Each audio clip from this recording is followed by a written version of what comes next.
আরে বাপরে, এটা আমি কি সাইকেল বানিয়ে ফেললাম, চালাতেই পারছি না। ওই তো মন্টু সাইকেল চালাচ্ছে, ওর কাছে কচ্ছপ দিয়ে এসএমএস পাঠাই। ওটা আবার কি আসলো? আরে চিকু মনে হয় বাইরে ডাকতেছে। এদিকে তো আমার বউ ব্যস্ত আছে, এক্ষুনি এসএমএস এর রিপ্লাই পাঠিয়ে দেই। যা কচ্ছপ নিয়ে যা তাড়াতাড়ি। দাঁড়াও, কোথায় যাবে? বাহিরে যাওয়ার এতই শখ তোমার? বাহিরে যেতে হলে আমার এই বড়শি দিয়ে একটা মাছ ধরে দিতে হবে।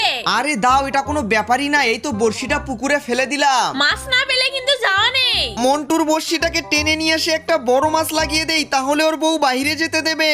আরে বাপরে, বড়শিতে মনে হয় মাছ লেগেছে। এই দেখো পিঙ্কুর মা, আমি কত বড় একটা মাছ ধরেছি। এবার তো বাইরে চলেই যাব আমি। না, কোথায় যাচ্ছ? আরো তো খেলা বাকি আছে। আবার কি? আমাকে এখন একটা ঘোড়া চকলেট বানিয়ে খাওয়াতে হবে। ঠিক আছে, কোনো ব্যাপার না, আমি এক্ষুনি এই চকলেটগুলোকে ঘুরিয়ে ঘুরিয়ে তোমার জন্য একটা ঘোড়া চকলেট বানিয়ে ফেলবো।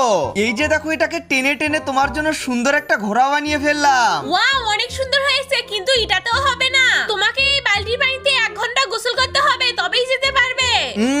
আরে সর্বনাশ, তোমাকে ওটা কে চুমা খেয়ে গেল? আমি তো চিনি না। কার এত বড় সাহস আমার বউকে চুমা খেয়ে যাস? দাঁড়া, এক্ষুনি তোকে ধরে ফেলবো। তুমি অনেক সুন্দর কাজ করেছো, এই নাও ধরো টাকা। লাগলে আবার বলিও। চল বন্ধু, এবারে তো শুধু পার্টি আর পার্টি হবে।